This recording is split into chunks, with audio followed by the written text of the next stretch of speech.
En 1741 se produjo la mayor operación militar naval de la historia en aguas americanas. Una operación anfibia de dimensiones no superadas por la Marina británica hasta el desembarco de Normandía en 1944 atacó la ciudad española de Cartagena de Indias. Entre sus defensores destacó uno de los hombres más incomprensiblemente olvidados de la historia de España, Blas de Lezo. Blas de Lezo y Olavarrieta nació en Pasajes de San Pedro, Guipúzcoa, de familia de marinos. En la ría que forma el Oyarzún, en su desembocadura, toda la vida mira al mar. La infancia de Blas de Lezo estuvo seguramente rodeada de leyendas de grandes navegantes, aventuras y el ejemplo cercano de una gente dura, trabajadora y audaz, que se adentraba en el océano en frágiles embarcaciones tras las ballenas. Con apenas 12 años, es enviado a Francia a estudiar y se alista en la Armada francesa al comienzo de la Guerra de Sucesión Española, en la que más que el trono de España se disputaba la hegemonía de los imperios a las puertas del siglo de las luces. En 1704 fue alcanzado por una bala de cañón que le destrozó la pierna izquierda, que hubo de ser amputada por debajo de la rodilla. Por el valor demostrado, es ascendido al alférez de navío y se le ofrece ser asistente de cámara en la corte de Felipe V. Lezo lo rechaza y se embarca de nuevo participando activamente en los eventos y combates de la sangrienta Guerra de Sucesión. Peñíscola, Génova, Barcelona, Tolón. En esta plaza, tras un impacto de cañón en la fortificación, una esquirla se le aloja en el ojo izquierdo, produciéndole la pérdida total de la visión de ese ojo. Tenía 18 años. En los combates de Barcelona, cuando tenía 25 años, recibió un balazo de mosquete en el antebrazo derecho, dejándolo lisiado. Con 26 años, dirige una extensa escuadra que reconquista Mallorca. Un año después parte para La Habana, escoltando una flota de galeones.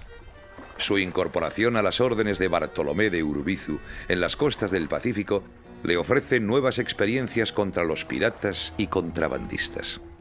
Con 34 años es ascendido a general de la Armada.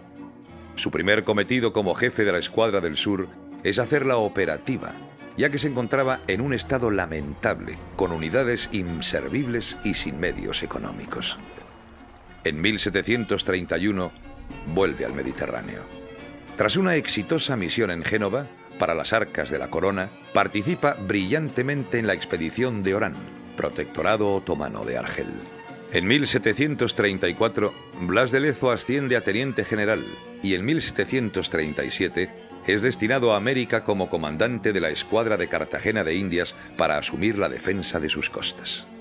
El esplendor alcanzado por Cartagena en el siglo XVII y su importancia estratégica para la administración española de Indias la hizo ser objetivo de ataques de piratas y enemigos de la corona española. La necesidad de defenderla de los continuos ataques hizo que a lo largo de los años fuese fortificándose hasta convertirse en una ciudad fortaleza rodeada de castillos, fuertes y baluartes. La alianza de España e Inglaterra en las guerras contra Francia en el siglo XVII había hecho que los ingleses recibieran muchos beneficios del comercio con los puertos de la América española.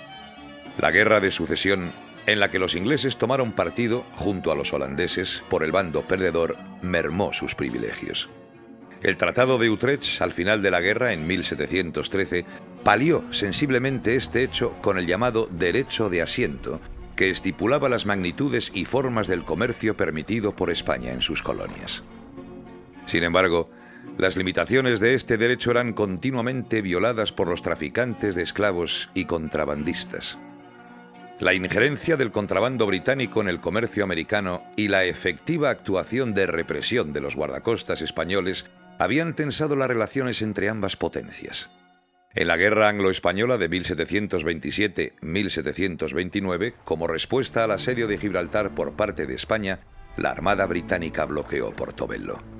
La naturaleza tropical y el hacinamiento en las naves durante tanto tiempo diezmaron el contingente británico, falleciendo 4.000 soldados, marineros y oficiales por la fiebre amarilla y el escorbuto, sin efectuar un solo disparo.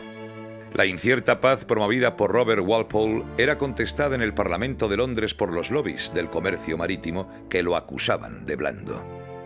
El recuerdo doloroso de la muerte inútil de tantos británicos en el bloqueo de Portobelo era un arma arrojadiza perfecta contra la templanza del primer ministro.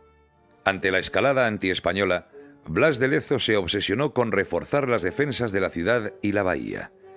San Felipe fue rodeado de fosos y trincheras y mejorado con un hornabeque y plataformas en las que situar artillería.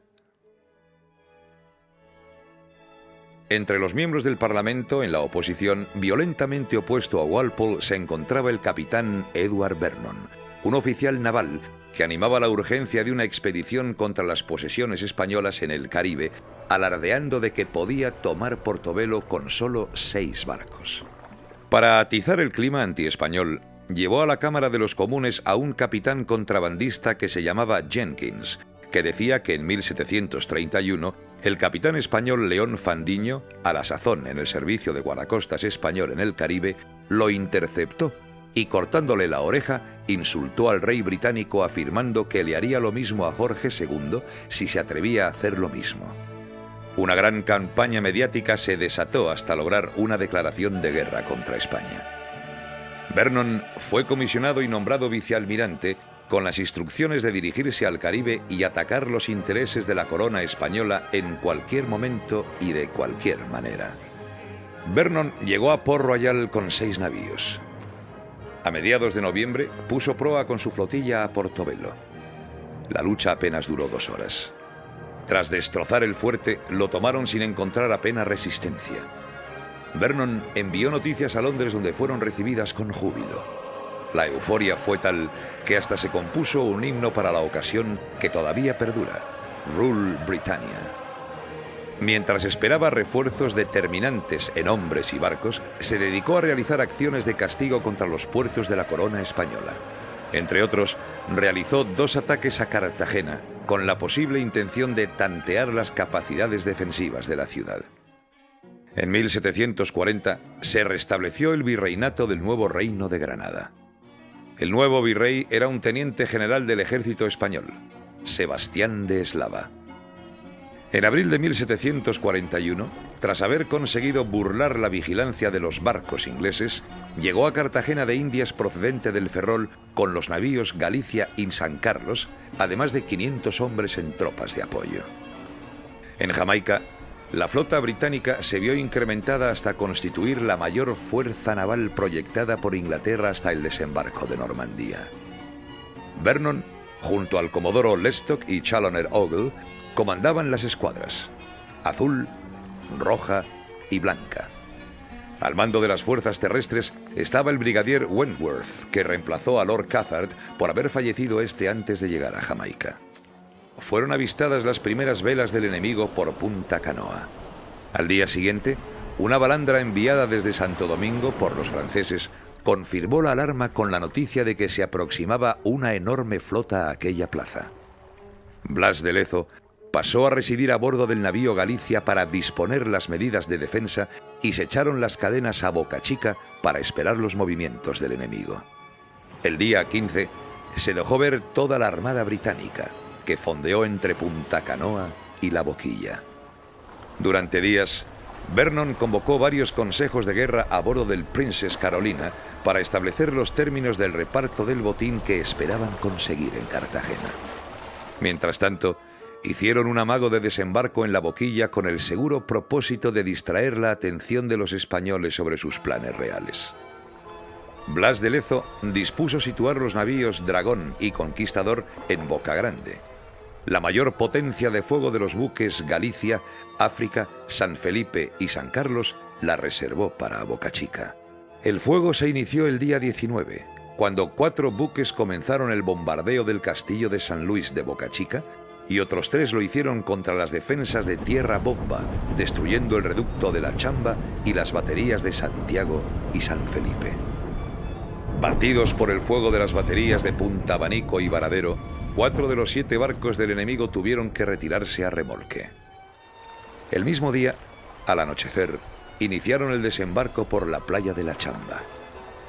Inmediatamente después del desembarco, Las diferencias de criterio entre el general Wentworth, al mando de las tropas de tierra, y el almirante Vernon, jefe de la expedición, comenzaron a manifestarse. Vernon urgía a Wentworth a apresurarse en el ataque al castillo de San Luis.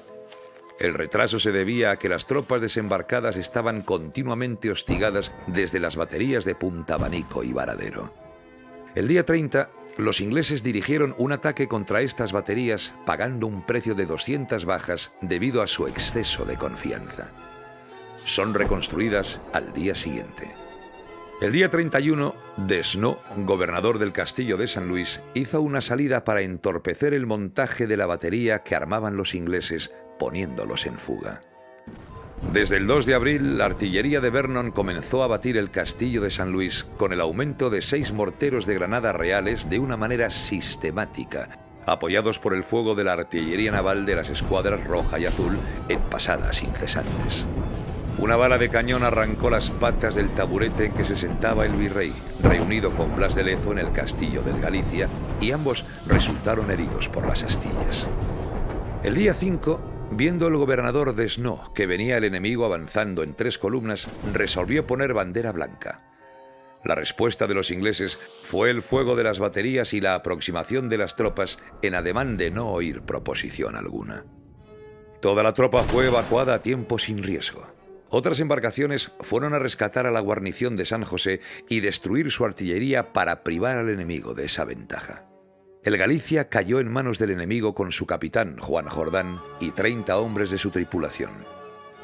El San Felipe embarrancó con su popa en el bajío de la batería de San José, se le prendió fuego y por accidente se incendió con él el navío África. Solo el San Carlos se consiguió que se hundiese en el centro del canal. Tras despejar el canal de Boca Chica, toda la flota británica comenzó a entrar en la bahía. El día 6, a las 3 de la madrugada, el virrey y Blas de Lezo decidieron enganchar todas las embarcaciones del comercio de galeones entre el Castillo Grande de Santa Cruz y Manzanillo para bloquear el paso a la bahía de las Ánimas.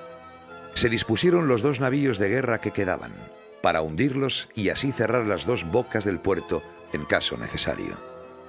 Al mismo tiempo, se evacuó el Castillo Grande de Santa Cruz para unir su guarnición a las fuerzas de la plaza. Los ingleses estaban atracados ya en Punta de Perico, dentro de la bahía, e intentaron un desembarco en Manzanillo que fue rechazado. Uno de los navíos atacantes se atracó a la popa del Conquistador que estaba semi-hundido y se lo llevó arrastrando, con lo que dejó expedita la entrada. A partir de ese momento, entraron en la bahía interior. Comenzó el bombardeo de la ciudad. El desembarco se realizó por 3 partes, formando 3 columnas que, hostigados por los piquetes españoles reforzados por los arqueros indígenas, se concentraron en el tejar de Gavala, donde se fortificaron. El día 17 tomaron el tejar de la popa y también el de Lozano. Las tropas americanas del contingente de Vernon, que habían desembarcado por la boquilla, tomaron por su cuenta el cerro de la popa. Tras un intenso mes de campaña, la flota fondeada en Punta Perico soportaba los rigores del clima tropical y la incógnita de cuánto se iba a tardar en llegar a un desenlace. Blas de Lezo conocía el valor militar de esa demora. Si se conseguía resistir hasta la llegada de las lluvias a final de abril, Vernon habría perdido. Las tropas de Wentworth hacían avances demasiado discretos. Los oficiales de tierra se quejaban de que no tenían el debido apoyo artillero naval, mientras que los jefes navales, conocedores de las características de la bahía, se negaban a arriesgar sus naves estérilmente. A Vernon le atormentaba la idea de repetir el desastre de Portobelo de 1727, sobre todo después de mandar emisarios a Londres anunciando anticipadamente su victoria. Esta noticia les llenó de orgullo y se acuñaron monedas conmemorativas.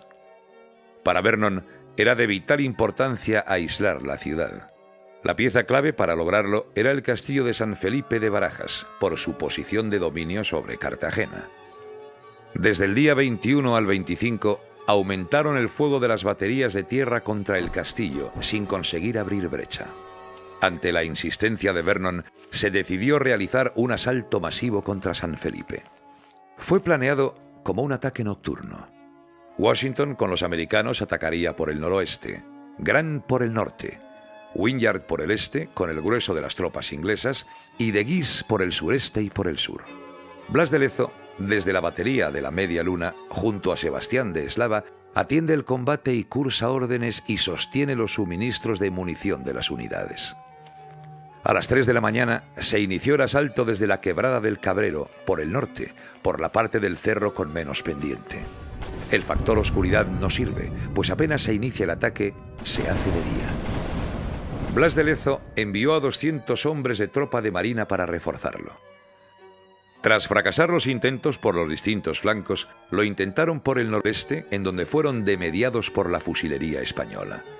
De repente, desde el castillo, que por su posición privilegiada como otero del escenario de la batalla había permitido a sus defensores observar la frágil determinación de los atacantes, se produjo una salida a bayoneta calada que hizo cundir el pánico a los ya exhaustos soldados británicos. La desbandada de las tropas de tierra acrecentó la tensión entre Vernon y Wentworth. El día 26, los ingleses condujeron al capturado navío Galicia dentro de la bahía interior para intentar hacer brecha con su artillería en la muralla de Cartagena. Ante el fracaso de la acción, le cortaron las amarras y lo dejaron al pairo. Sin mucha fe, este hecho era el aviso de que ya no confiaban en la posibilidad de la victoria. En un consejo de guerra celebrado en el buque insignia de Vernon, con los otros jefes navales decidieron desistir de la empresa por impracticable. A partir de ese momento, los británicos comenzaron su retirada, con buques averiados, insuficientes tripulaciones para las embarcaciones hábiles, con multitud de moribundos que acrecentaba el horror de las desmoralizadas tropas. Pese a todo, durante su retirada, aprovecharon para desolar las defensas que tenían en su poder. Acabaron de demoler el castillo de San Luis y el castillo grande de Santa Cruz. Cartagena estaba salvada. Vernon volvió a Londres. Su desastre en Cartagena se silenció. Blas de Lezo murió el 7 de septiembre de ese año. La defensa de Cartagena fue posible por la resolución de muchos hombres valientes, encabezados por Blas de Lezo, que defendieron con conocimiento y coraje lo que les pertenecía. Medio hombre, un hombre completo para los suyos, un hombre completo para la historia. Blas de Lezo para siempre.